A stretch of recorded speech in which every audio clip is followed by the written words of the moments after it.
Picture this. You're standing perfectly still for hours, dressed in a heavy uniform that weighs more than most people's luggage, while thousands of tourists point cameras at your face, make silly noises, and sometimes even try to touch you.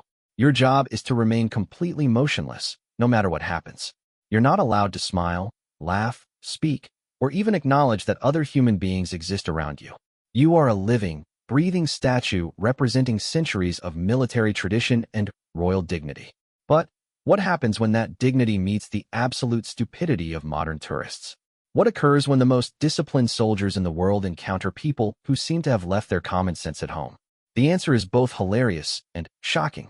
These are the moments when even the most professionally trained royal guards couldn't help but break character, lose their cool, and remind everyone that underneath those iconic uniforms are real people with real limits. From Buckingham Palace to Windsor Castle, from the Tower of London to royal ceremonies across the globe, cameras have caught these explosive moments when centuries of military discipline collided headfirst with 21st century foolishness. These aren't just funny videos that go viral on social media. They're windows into the human spirit, showing us that even the most controlled individuals have breaking points. They reveal the incredible patience these guards normally display and make us appreciate just how much they endure in the name of duty and tradition. What you're about to discover are true stories that will make you laugh, gasp, and maybe even feel a little embarrassed for humanity. These are real incidents involving real guards and real tourists, captured on camera for the world to see. Each story shows a different way that ordinary people manage to push these extraordinary soldiers past their limits. Some incidents involve physical contact that crossed every possible line. Others feature verbal provocations so ridiculous they sound made up. A few involve props, costumes, and stunts that defy all logic and respect. But here's what makes these stories truly fascinating. They don't just show us moments of lost control.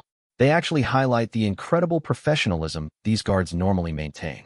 When you see what finally makes them snap, you begin to understand just how much they typically endure in silence.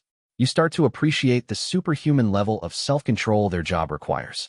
And you definitely gain a new respect for anyone who chooses to stand guard over royal traditions in our modern world of smartphones and social media. Get ready for a journey through the most outrageous, unbelievable, and genuinely shocking moments when the world's most disciplined soldiers finally had enough of dealing with the world's most clueless tourists. The summer heat was already unbearable at Buckingham Palace when Marcus Thompson stepped off the tour bus with his family. Like thousands of other American tourists that day, he had his camera ready and his expectations set on getting the perfect vacation photo. What he didn't have was any understanding of what he was about to encounter or how badly his next few minutes would go. Marcus had done some research before his London trip, but, like many tourists, his knowledge of royal guards came mostly from movies and television shows. He knew they wore big furry hats and red uniforms. He knew they stood very still, and somewhere in his mind, he had gotten the idea that they were basically very elaborate statues put there for tourist entertainment. This fundamental misunderstanding would soon lead to one of the most embarrassing tourist incidents ever caught on camera. The guard standing at his post that morning was Sergeant William Davies, a man who had served in Afghanistan and Iraq before taking his position with the Queen's Guard. He had been on duty since 6 in the morning, and it was now approaching noon. The July sun was beating down mercilessly, and his heavy wool uniform was soaked with sweat underneath. His bearskin hat, which weighed several pounds, felt like it was cooking his head from the inside. But Davies remained perfectly still, his face expressionless, his eyes fixed straight ahead. This was his job, and he took it seriously. Marcus approached the guard with his teenage daughter Emma, who was holding their family's new camera. They had already taken dozens of photos around London, but this was the moment Emma had been looking forward to most. She wanted a picture with one of the famous guards, and her father was determined to make it happen. What neither of them understood was that these weren't performers or actors hired for tourist entertainment. They were real soldiers with real weapons, performing a real duty that dated back centuries. Marcus started by standing next to the guard and having Emma take a regular photo. This was perfectly normal and acceptable behavior. Thousands of tourists do this every day without incident. But Marcus wasn't satisfied with a normal photo. He wanted something special, something that would really impress his friends back home in Ohio.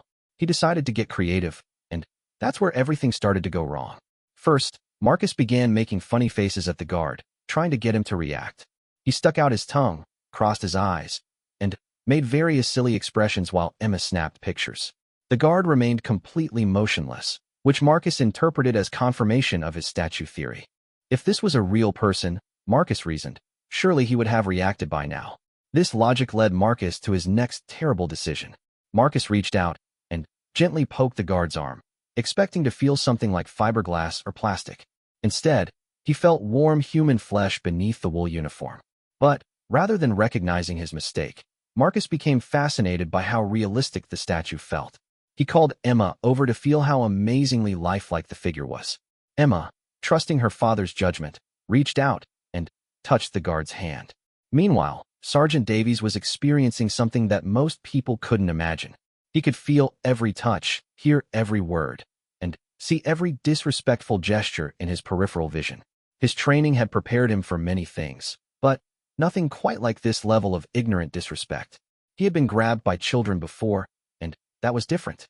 Children didn't know better, and their parents usually corrected them quickly. But these were adults who should have understood basic boundaries and respect. The situation escalated when Marcus decided to test how realistic the statue's clothing was. He began examining the guard's uniform more closely, tugging gently at the fabric and commenting to Emma about the incredible attention to detail. He even lifted the guard's arm slightly to see how the joints worked, amazed by the sophisticated engineering he assumed was involved in creating such a lifelike figure. Other tourists were beginning to stop and stare, but not because they were impressed by Marcus's discovery. They were horrified by his behavior and couldn't believe what they were witnessing. Several people tried to intervene, calling out that he was touching a real person, but Marcus either didn't hear them or didn't believe them. He was too excited about what he thought was the most realistic statue he had ever encountered. The breaking point came when Marcus decided to see if the guard's weapon was real or fake. Without asking permission or considering the consequences, he reached toward the rifle that Sergeant Davies held at his side. This was the moment when military training, personal dignity, and basic self-preservation all combined to override the guard's instructions to remain motionless. Davies suddenly stepped back and shouted in his loudest military voice, a sound that could be heard across the palace courtyard. The command was simple but delivered with such authority and volume that Marcus jumped backward as if he had been electrocuted. Emma dropped the camera, and every tourist within 100 feet turned to see what was happening. Marcus's face went from excited curiosity to complete horror as he realized that he had been molesting a real human being for the past several minutes. The guard's reaction was swift and professional. He moved to a position that protected his weapon while maintaining his dignity and authority. His voice, when he spoke, was calm but carried the unmistakable tone of someone who had reached the absolute limit of his patience. He didn't shout or lose control, but his words cut through the air with military precision, making it clear that the situation had gone far beyond acceptable behavior. Marcus began apologizing profusely, but the damage was already done. The entire incident had been witnessed by dozens of people, and several tourists had captured the moment on their phones. Within hours, the video would be circulating on social media with titles like "American Tourist Thinks Guard is Statue" and "When Stupidity Meets British Military." The palace security team arrived within minutes, though they had actually been watching the situation develop from the beginning. They had seen this type of behavior before, though rarely to such an extreme degree. Marcus and his family weren't arrested, but they were firmly escorted away from the guard area and given a very clear explanation of what royal guards actually are and why touching them is completely unacceptable. Emma later posted on her social media that it was the most embarrassing moment of her entire life.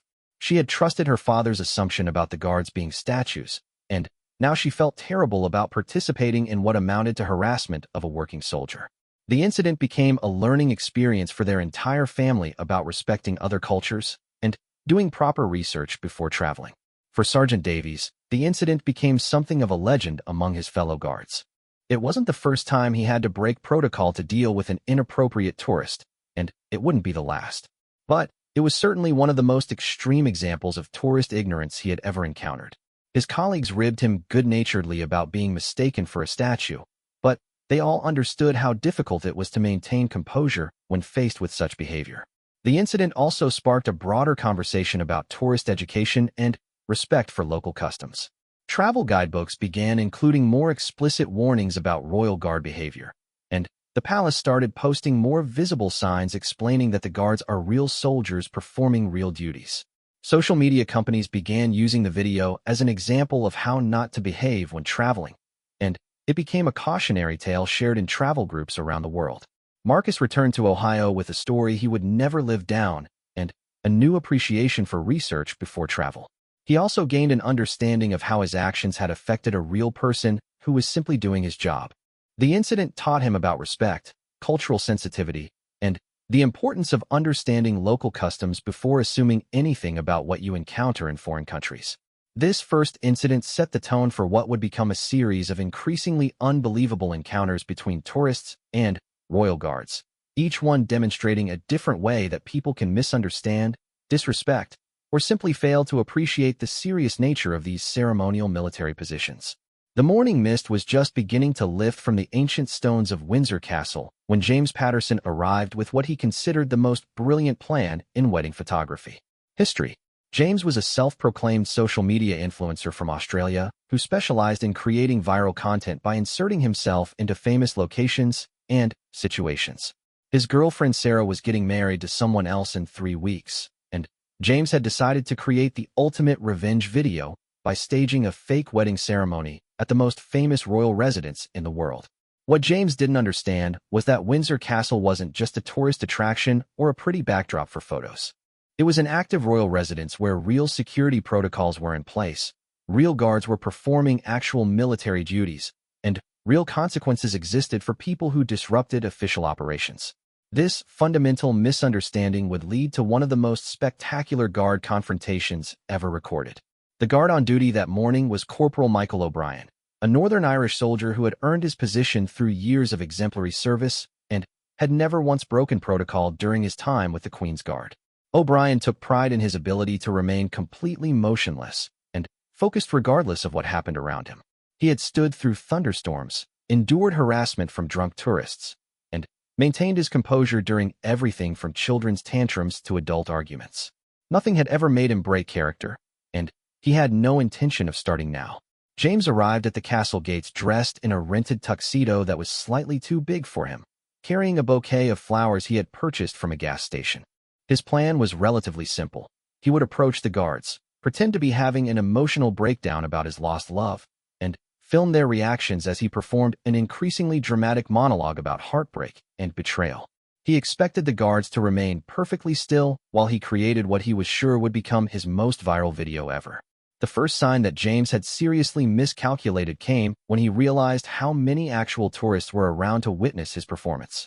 He had expected to find a relatively quiet area where he could film without too much interference, but Windsor Castle on a Saturday morning was bustling with legitimate visitors who had paid admission and were trying to enjoy their experience.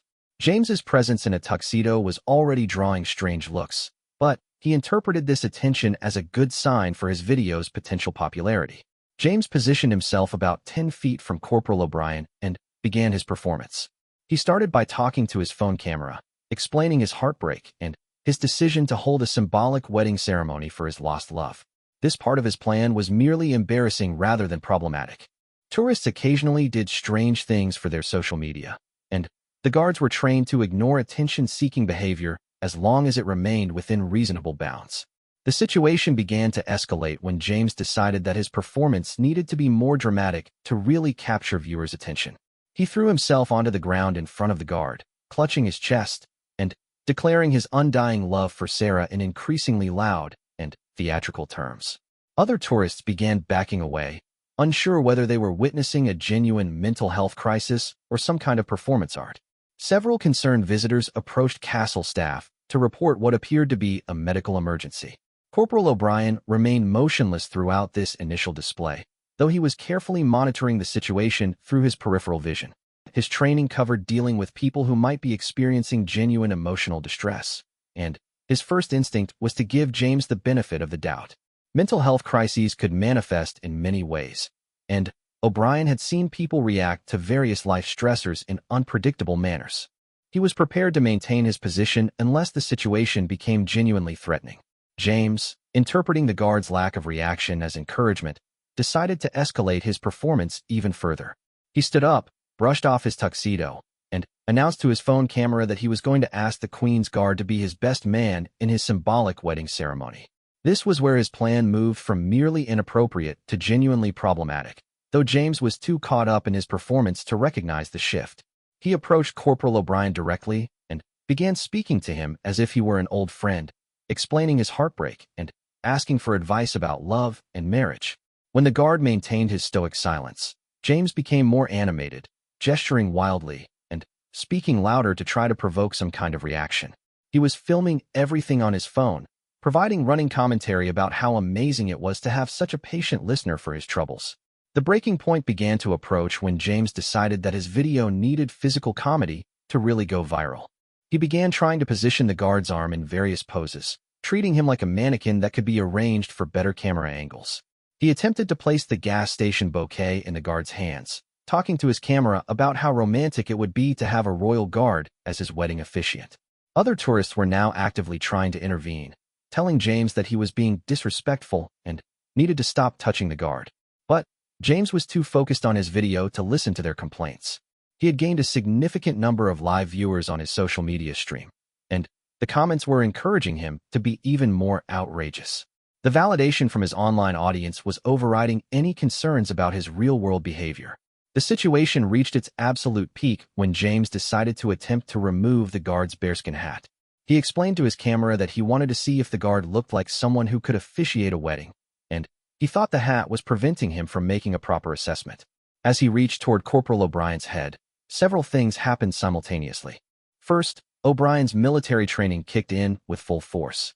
Someone reaching for a guard's head could be attempting to access their weapon, could be trying to blind them, or could be planning any number of attacks.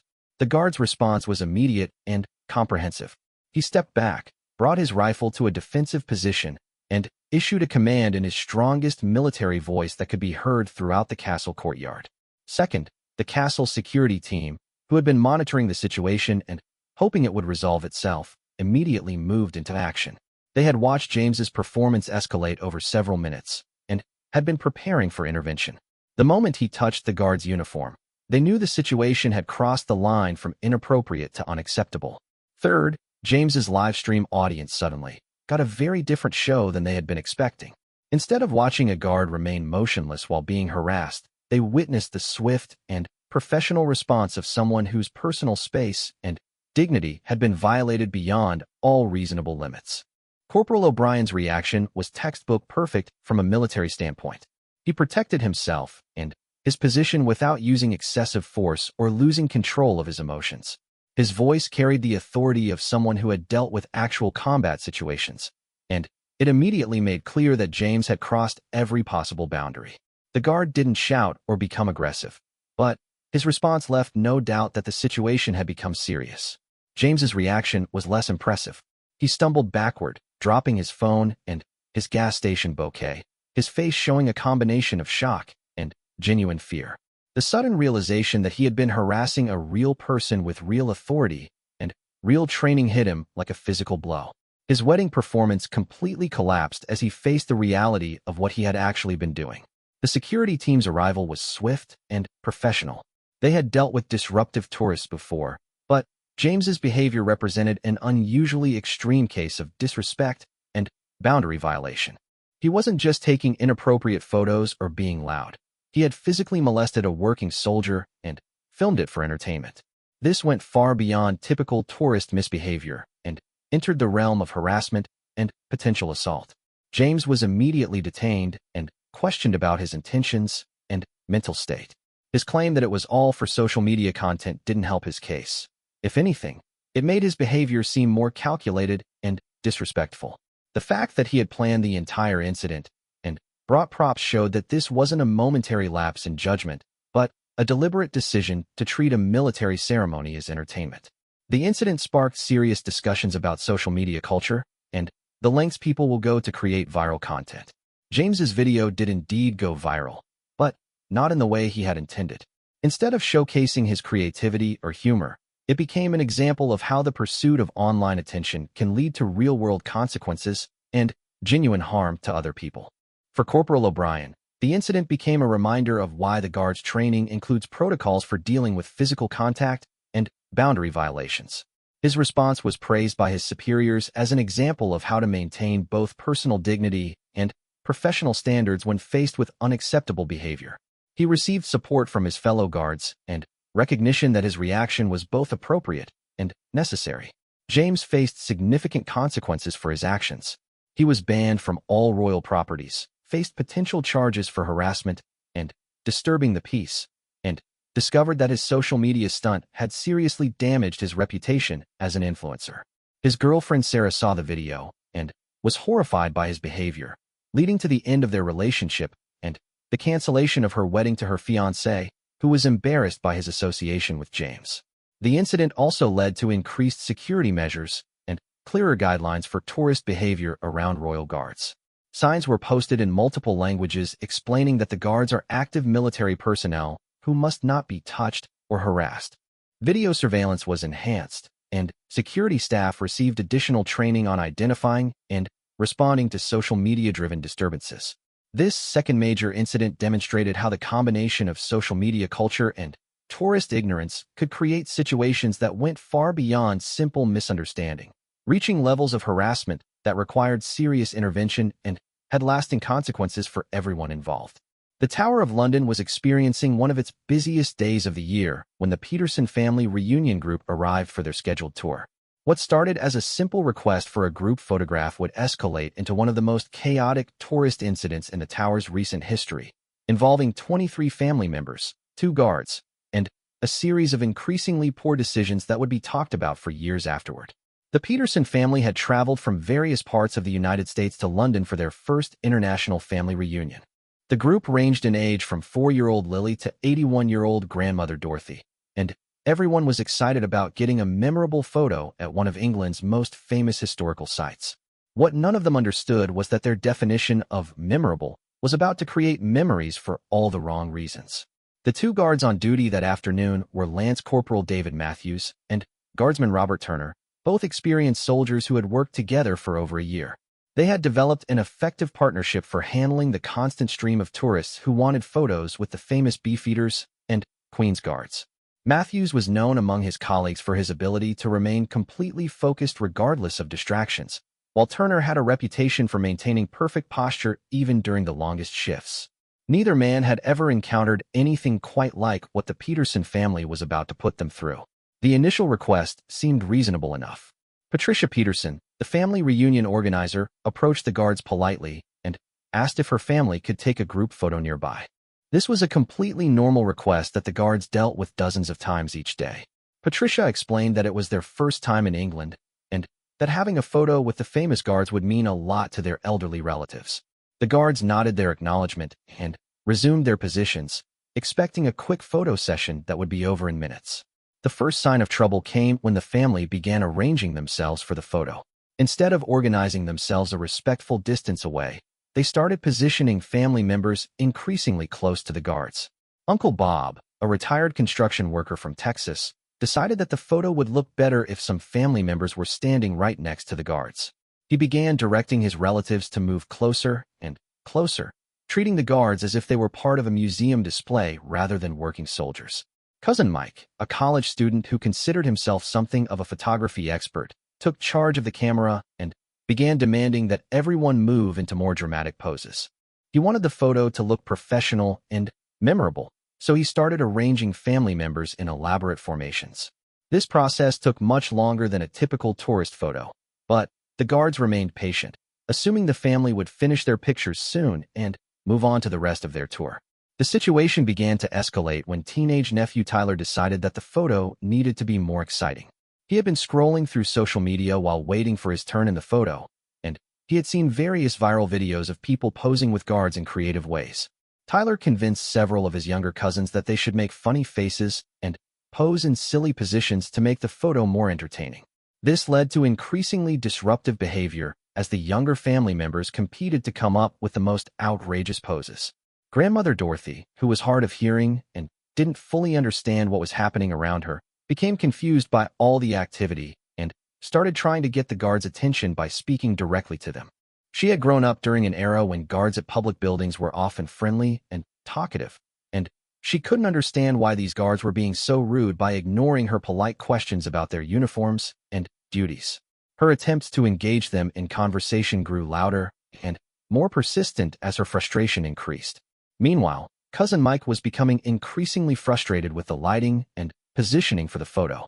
He decided that the picture would look much better if the guards were facing a different direction or standing in slightly different positions. Without asking permission or considering the inappropriateness of his request, Mike began trying to direct the guards to move and pose differently. He spoke to them as if they were hired models rather than military personnel, giving them instructions about where to look and how to stand. The breaking point began when Uncle Bob decided that the photo needed more authenticity. He had been drinking wine during lunch and was feeling more confident than usual about interacting with the guards. Bob announced to his family that he wanted to hold one of the guards' weapons for the photo, explaining that it would make them look like they were really part of British military history. This idea was immediately supported by several other family members who thought it sounded like an amazing addition to their reunion photo. Lance Corporal Matthews and Guardsman Turner had been maintaining their professional composure throughout the increasingly chaotic photo session, but the suggestion about handling their weapons crossed every possible line of acceptable behavior. These weren't props or replicas, they were real military weapons held by active-duty soldiers. The idea that tourists would even consider touching them showed a level of ignorance and disrespect that went far beyond typical tourist behavior. When Uncle Bob actually began reaching toward Lance Corporal Matthews' rifle, both guards reacted simultaneously with the swift precision of their military training. Their response was immediate, coordinated, and designed to protect both themselves and the surrounding civilians. The sudden transformation from motionless ceremonial figures to active security personnel was so dramatic that it shocked the entire Peterson family into stunned silence. Lance Corporal Matthews stepped back and issued a sharp command that could be heard throughout the tower courtyard, while Guardsman Turner moved to a position that gave him a clear view of all the family members and potential escape routes. Their reaction wasn't angry or violent, but it was unmistakably serious and left no doubt that Uncle Bob had attempted something that was completely unacceptable. The Peterson family's reaction was a mixture of shock, confusion, and embarrassment. Uncle Bob immediately stepped back with his hands raised, his wine-induced confidence evaporating instantly. Patricia tried to apologize and explain that they were just tourists who didn't understand the rules, but the damage had already been done. The entire incident had been witnessed by dozens of other visitors, and several people had captured the guards' reaction on their phones. Tower of London security personnel arrived within minutes, having been alerted by the guards' response and by other tourists who reported the incident. The security team was experienced in dealing with various types of tourist misbehavior, but the Peterson family's combination of persistence, alcohol consumption, and complete disregard for appropriate boundaries represented an unusually challenging situation. The family was escorted to a private area where they received a thorough explanation of why their behavior had been inappropriate and potentially dangerous. The security staff explained that the guards were real soldiers with real weapons, that touching military equipment was never acceptable, and that their prolonged disruption had prevented the guards from performing their actual duties. The family learned that what they had considered harmless fun was actually harassment of working military personnel. Grandmother Dorothy was particularly upset when she learned that her attempts at friendly conversation had been part of the problem. She had genuinely believed that the guards were being rude by not responding to her questions, and she felt terrible when she realized that their silence was required by their duties rather than personal unfriendliness. Her distress helped the rest of the family understand how their cultural assumptions had led to inappropriate behavior. The incident became a learning experience for the entire Peterson family about respecting local customs and understanding the difference between tourist attractions and working military installations. They discovered that their American assumptions about friendly service personnel didn't apply to British Royal Guards, who had specific protocols that required them to maintain professional distance from the public. Cousin Mike's photography expertise was revealed to be more limited than he had believed. He learned that professional photography required understanding not just technical camera skills, but also appropriate behavior around subjects, especially when those subjects were working professionals rather than willing participants. His attempts to direct the guards' positioning showed a fundamental misunderstanding of the situation and his role as a tourist rather than a photographer with authority. Uncle Bob's experience with the guards became a cautionary tale that he would share for years afterward about the importance of researching local laws and customs before traveling internationally. His wine-influenced decision to reach for a military weapon could have had much more serious consequences, and he was fortunate that the guard's response was measured and professional rather than treating him as a genuine threat. The Peterson family's reunion photo eventually happened, but it took place in a different location and with a much better understanding of appropriate tourist behavior. They learned to appreciate the patience and professionalism of the guards they had initially harassed, and they gained respect for the serious nature of ceremonial military duties. Their experience became a story they shared with other family members to help them prepare for international travel. For Lance Corporal Matthews and Guardsman Turner, the incident reinforced the importance of maintaining awareness of their surroundings while on duty. They had successfully de-escalated a potentially dangerous situation without losing their professionalism or using excessive force. Their coordinated response became an example used in training other guards about how to handle complex tourist situations involving multiple people and escalating behavior. The Tower of London used the incident to improve their visitor education programs, adding more explicit warnings about appropriate behavior around guards and military personnel.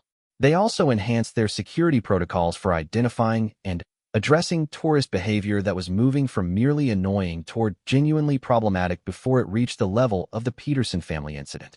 This third major incident demonstrated how group dynamics and alcohol could amplify tourist misbehavior, turning what started as a simple photo request into a situation that required serious intervention and had lasting educational impact for everyone involved. The morning of the Queen's official birthday celebration was supposed to be a day of dignity, tradition, and military precision. Instead, it became the setting for one of the most bizarre confrontations between tourists and royal guards in modern history, when a group of costume enthusiasts decided that the changing of the guard ceremony was the perfect venue for their impromptu British-themed costume contest. The group called themselves the International Heritage Appreciation Society, though they were really just friends from an online cosplay community who had organized a trip to London specifically to attend royal events while dressed in elaborate historical costumes. Their leader was Rebecca Martinez, a high school drama teacher from California who specialized in historical recreations and had convinced her group that wearing period-appropriate costumes would enhance their appreciation of British royal traditions. What Rebecca and her 7 companions didn't understand was that their costumes, while historically inspired, were completely inappropriate for a real military ceremony. They had spent months creating elaborate outfits based on various periods of British history, from medieval knights to Victorian ladies to what they believed were historically accurate military uniforms. Their intention was to blend in with the pageantry and show respect for British traditions, but their execution would create chaos and confusion during one of the most important ceremonial events of the year. The guards participating in the changing of the guard that morning represented the finest of British military tradition. Leading the ceremony was Regimental Sergeant Major Christopher Wellington, a career soldier with over 20 years of experience who had never seen anything disrupt the sacred precision of this ancient ritual. Under his command were 12 guardsmen who had trained for months to execute every movement with perfect timing and military bearing. None of them were prepared for what was about to unfold. Rebecca's group arrived at Buckingham Palace 2 hours early to secure good viewing positions, wearing their elaborate costumes and carrying props that included fake swords, decorative shields, and what appeared to be replica military equipment. Other tourists began taking pictures with them, assuming they were official reenactors or entertainers hired by the palace. This positive attention reinforced Rebecca's belief that their costumes were appropriate and appreciated. The first sign of trouble came when palace security noticed that some members of Rebecca's group were wearing items that closely resembled real military insignia and equipment. Modern security protocols require careful attention to anyone displaying what might be actual weapons or official identification, even at ceremonial events. The security team began monitoring the group more closely, but they decided to wait and see how the situation developed rather than intervening immediately. As the ceremony began, Rebecca's group positioned themselves prominently in the front row of spectators, believing that their costumes would enhance the visual spectacle of the event. They had researched the ceremony extensively and knew exactly when each movement would occur, so they began positioning themselves to get the best photos and videos of the guards in action. Their enthusiasm and preparation would soon become their downfall. The crisis began when Rebecca decided that the ceremony would be more meaningful if her group participated rather than just watched. She had convinced herself that their historically accurate costumes meant they were qualified to take part in what she saw as a living history demonstration. When the guards began their precisely choreographed march, Rebecca's group started marching alongside them, believing they were adding to the authenticity and pageantry of the event. Regimental Sergeant Major Wellington noticed the disruption immediately, but his first assumption was that these were confused tourists who would realize their mistake and step back once they understood what was happening. The changing of the guard is a working military ceremony with specific protocols and timings, not a parade where public participation is welcome. However, Rebecca's group seemed oblivious to the distinction between ceremonial military precision and theatrical performance.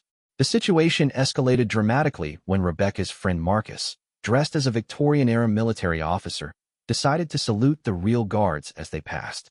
His costume included what looked like authentic military decorations and rank insignia, which created confusion among spectators about whether he was part of the official ceremony.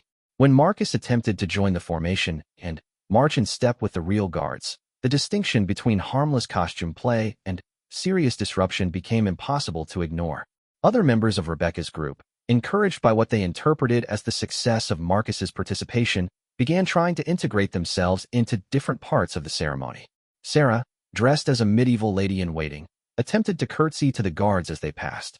David, wearing an elaborate knight costume complete with armor, tried to position himself as if he were protecting the formation. Jennifer, costumed as a Tudor-era court musician, actually began playing a small flute to provide what she thought was appropriate accompaniment to the ceremony. The breaking point came when Rebecca herself, dressed in an elaborate recreation of an 18th-century British military uniform complete with fake rank insignia, attempted to give commands to the real guards. She had researched historical military terminology and believed that using the correct period language would demonstrate her respect for tradition. Instead, her shouted commands created confusion and threatened to disrupt the precise timing that was essential to the ceremony's success. Regimental Sergeant Major Wellington's response was swift and devastating. His parade ground voice cut through the morning air with the authority of 2 decades of military command, immediately making clear that the ceremony was not a theatrical performance, and that the costume group's participation was neither welcome nor appropriate. His command stopped every member of Rebecca's group in their tracks, and left no doubt that they had crossed far beyond the bounds of acceptable behavior. The guards' reaction was a masterclass in military professionalism. Despite the significant disruption and confusion, they maintained their formation and continued the ceremony without missing a beat. Their ability to ignore the chaos while their commanding officer dealt with the situation demonstrated the high level of training and discipline that made them worthy of their positions. The ceremony continued with perfect precision while security personnel moved to address the costume group.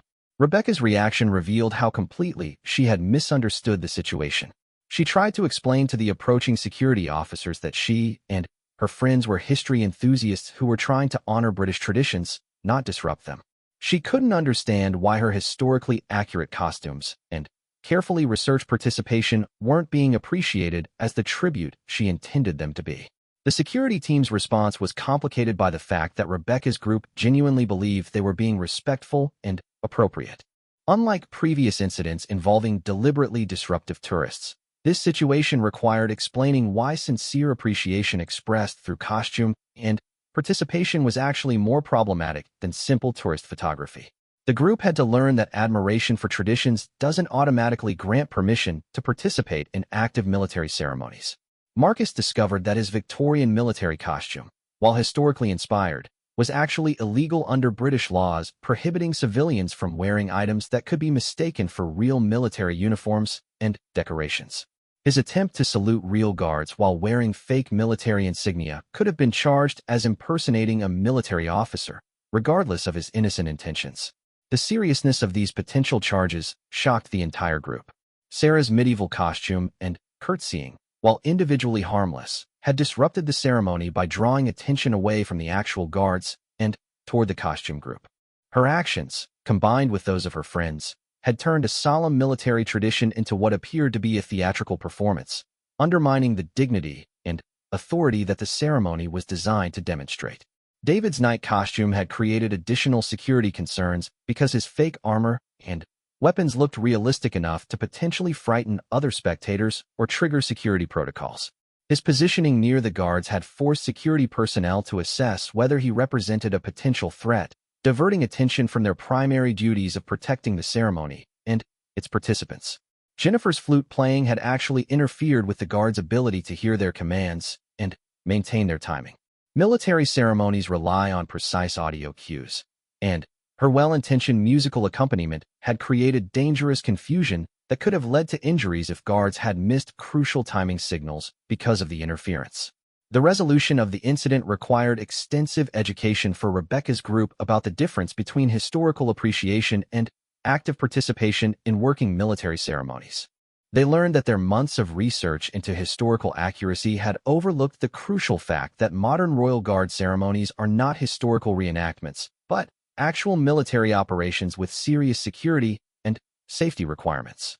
The palace used this incident to develop better guidelines for costume-wearing tourists, explaining that while historical costumes are not prohibited at royal events, any items that could be confused with real military equipment or rank insignia are not appropriate. They also added clearer barriers and signage to prevent well-meaning tourists from accidentally joining ceremonial formations. Rebecca's group eventually appreciated the education they received about British military traditions, though they were deeply embarrassed by their role in disrupting such an important ceremony. They learned that true respect for traditions sometimes means appreciating them from a respectful distance rather than trying to participate in ways that aren't appropriate for non-military personnel. For Regimental Sergeant Major Wellington, the incident became an example of how even sincere appreciation could create serious problems if not properly channeled. His handling of the situation was praised for maintaining the ceremony's dignity while addressing the disruption firmly, but without excessive response to people whose intentions were good even if their actions were inappropriate. This fourth incident demonstrated how cultural misunderstanding and enthusiastic appreciation could create problems just as serious as deliberate misbehavior, showing that respect for traditions requires understanding their serious nature and appropriate boundaries rather than just admiration for their historical significance. The final and most explosive incident in this series occurred when social media culture collided with royal tradition in the most spectacular way possible. It started with a viral challenge called Guard Break Challenge, where social media users attempted to make royal guards react while filming their efforts for online fame. What began as a few isolated attempts quickly escalated into a coordinated invasion by dozens of influencers, ultimately leading to the most comprehensive response from royal security in decades. The challenge was created by Danny Morrison, a 22-year-old social media personality from Manchester who had gained followers through increasingly outrageous pranks and stunts. Danny had observed that videos of tourists interacting with royal guards consistently went viral, and he decided to create a structured challenge that would encourage his followers to attempt increasingly bold interactions while filming their efforts. His original video explaining the challenge received over 2 million views within 24 hours. The rules of Danny's challenge seemed deceptively simple. Approach a royal guard while filming, attempt to make them break character through any nonviolent means, and post the results online with specific hashtags. Points were awarded based on the level of reaction achieved, from getting a guard to blink or shift position up to getting them to speak or move significantly. Danny offered prizes for the most creative attempts and the biggest reactions, not realizing that he was essentially organizing a coordinated harassment campaign against working military personnel. Within days, Royal Guard posts across London were experiencing unprecedented levels of disruptive behavior. Guards who were accustomed to dealing with occasional inappropriate tourists suddenly found themselves facing wave after wave of people attempting increasingly elaborate schemes to provoke reactions. The challenge had attracted not just local social media users, but international visitors who had traveled to London specifically to participate in what they saw as a harmless game. The situation reached its peak during a single afternoon at St. James's Palace, where Guard Captain Jonathan Blake was leading a small ceremonial detail. Blake was a decorated veteran who had served multiple tours in combat zones before earning his position with the Queen's Guard. He had dealt with every conceivable type of tourist behavior during his 3 years in the role, but nothing had prepared him for what was about to unfold. The first challenger to arrive that afternoon was Emma Rodriguez, a lifestyle influencer from Spain who specialized in travel content. Emma's approach was relatively mild compared to what would follow. She attempted to engage the guards in conversation while complimenting their uniforms and asking questions about their training. When this failed to provoke a reaction, She escalated to singing Spanish folk songs and offering them traditional candy from her home region. Her livestream attracted several hundred viewers who encouraged her to be more aggressive in her attempts. While Emma was filming her unsuccessful attempts, 3 more challengers arrived simultaneously. Jake Peterson, a fitness influencer from Sweden, began doing increasingly elaborate exercise routines in front of the guards, flexing and posing while providing commentary about British military fitness standards. Lisa Chun, a comedy content creator from Singapore, started performing stand-up comedy routines directed at the guards, using military-themed jokes and increasingly desperate attempts at physical comedy to get reactions. The situation became truly chaotic when Tommy Williams, a British YouTuber known for extreme stunts, arrived with what he called the ultimate guard break setup.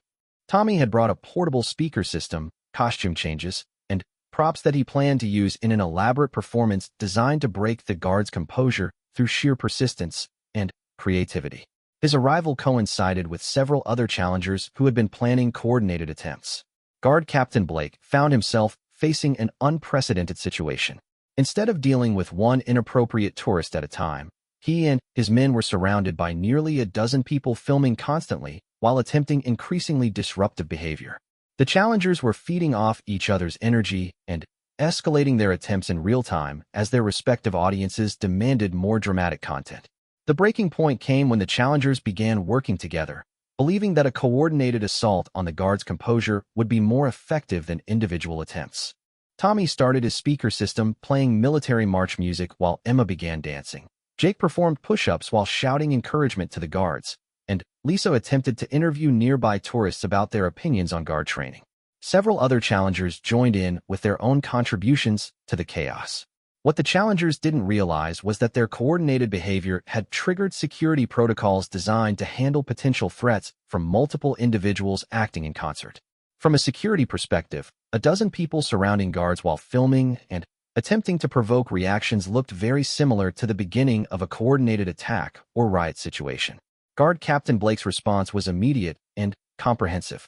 His training had taught him to prioritize the safety of his men and the security of the location above all other considerations.